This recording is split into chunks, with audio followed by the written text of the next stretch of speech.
What's up, nail crew? Let's talk about shaping square nails like I wear in this video. All right, so I have my builder gel on. I like to shape before I do my mani.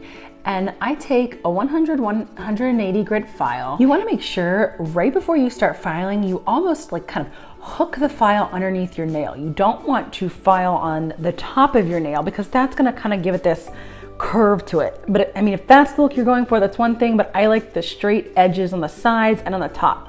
So you give it that hook under to make sure you're really underneath your builder gel, and then tilt the file inwards towards the middle of your nail. And if you tilt it inwards, you want to always make sure that you go a little bit thinner on your filing before you add dips, because dips always add thickness.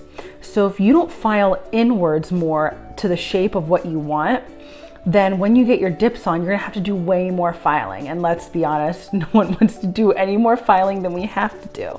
So you can see I'm always angling my file inwards on each side of my nail, kind of hooking it underneath my builder gel and not filing on top. And then I just flatten out the top straight across.